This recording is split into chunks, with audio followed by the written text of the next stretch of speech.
The issue about the drivers. I'm very unhappy like you are. We've met our colleagues from Congo several times at the highest level. The problem is on the other side. It's not on our side. This is why we're working hard to rebuild relationships with our neighbors, so that we can show our neighbors that by not managing the border, by closing the border at 15 hours that side, when we've agreed that the border will be closing, no, that will be, the border will be open 24/7. I think that's the latest agreement. Minister of Commerce, are you here? There he is. He signed an understanding with his fellow colleagues that side that the border will be open 24/7, meaning every hour. But the border there, they close at what time? They only run for 4 or 5 hours. Now, am I supposed to now enter Congo and start shooting at people? Is that what I'm supposed to do? No, I'm supposed to continue doing what is right within diplomatic channels. We've raised this issue to the SADC level, Commerce Minister. The SADC ministers are dealing with this matter because it's not just Zambian trucks and drivers. It's trucks and drivers from South Africa, from Zimbabwe, from every Tanzania, through that route they're using. It's a problem, I admit. But we will not solve it by conflict. We will solve it, Frank, by, you're a diplomat, isn't it?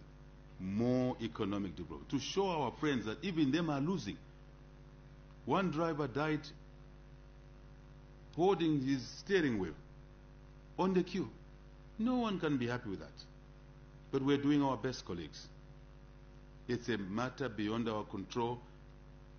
If we were the only ones, we would have done it. You know, when we're faced with issues here, we move quickly and deal with those issues. But now it's a bilateral issue, it's a SADC issue, it's an African Union issue. You'll be pleased that in the last meeting of what is called Smart Africa, I have proposed a non-stop border post. Your own government here, your own president, stood in front of other presidents to say one-stop border post is not even good enough. Because technology, Frank, allows us to see what is being loaded in Beira while you are seated here, and the truck is moving. We know the content. If someone changes the content, technology will tell us that the truck stopped somewhere, and they put human beings instead of salt. So therefore, we should have a non-stop border post. You will be pleased to know that the Smart Africa, chaired by President Kagame of Rwanda, have now adopted the Zambia suggestion that non-stop border post is what we need, not one-stop border post. And we're working on it, and investments are going in that. And that should now bind other countries, because Smart Africa involves not just Zambia, but other. So I wanted to explain this, that we feel for the drivers, we feel for businesses that are suffering. It will help us bottom up our economy if goods can move quickly, but we have to come round in a peaceful manner. Strong manner, but peaceful manner, to talk to our neighbors. Even this issue of neighbors entering our country directly by maize from the fields is illegal.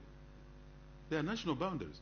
We've asked our neighbors who are short of food to say, place an order on us formally.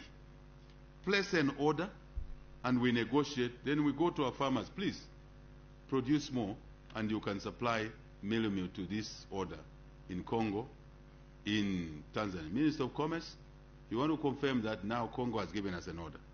Following this request, at the highest level and the minister's level, Congo has now given us a formal order of what they require. And we want to trade formally without chasing people in the bush.